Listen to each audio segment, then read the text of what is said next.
the Creamline Cool Smashers and the Choco Mucho Flying Titans will battle it out in the finals of the PVL All-Filipino Conference. Joining us tonight is volleyball analyst Neil Flores along with Z Hervasio on the big wall over there.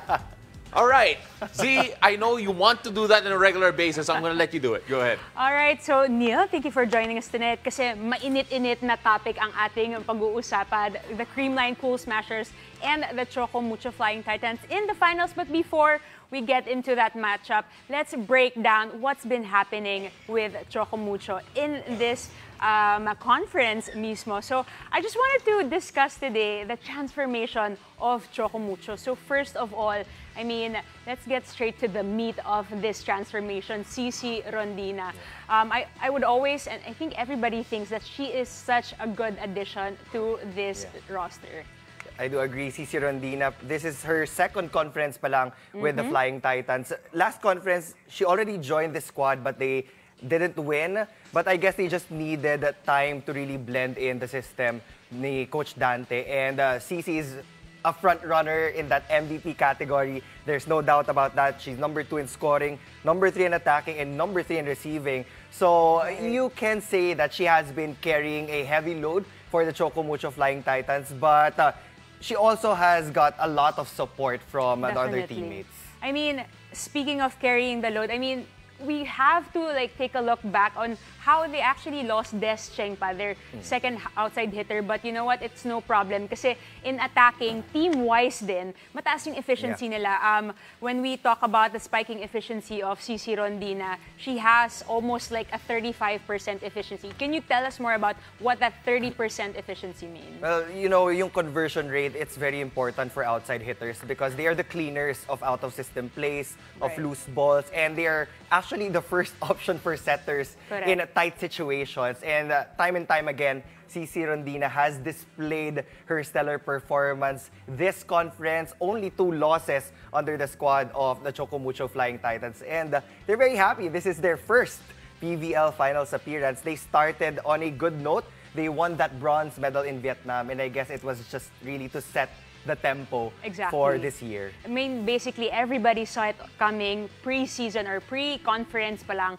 But I also wanted to highlight the number 3 in passing. Sabi nga nila, may or may not be as solid in terms of passing. Kasi can you explain to us how important it is for an outside hitter, one, to have that passing ability? That's the first responsibility of an outside hitter. Hindi pwedeng puro atake lang. Coaches would always focus on receiving first because when you get the receiving on point, the offense will naturally flow. And if you notice, yung mga games na natalo yung Choco Mucho, this was the time when Sisi Rondina was out of the equation. This was the time that she was getting a couple of mistakes on the passing and on the attacks.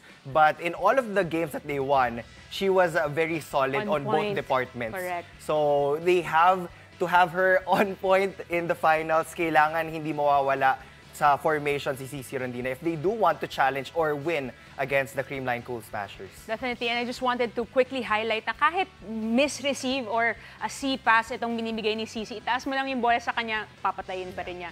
Let's move over to the number 2 on my list, Coach Dante effect. Parang sabi nga natin, at the very beginning of this year, parang shaky pa. Are the girls embracing that culture, that system? But so far, you know, we're at the last year. Hindi pa tapos ang isang buong taon, pero mukhang na-embrace na ng Flying Titans ang sistema ni Coach Dante.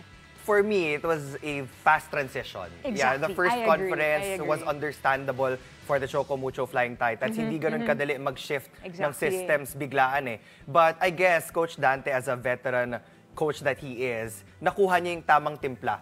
I mean, he is strict.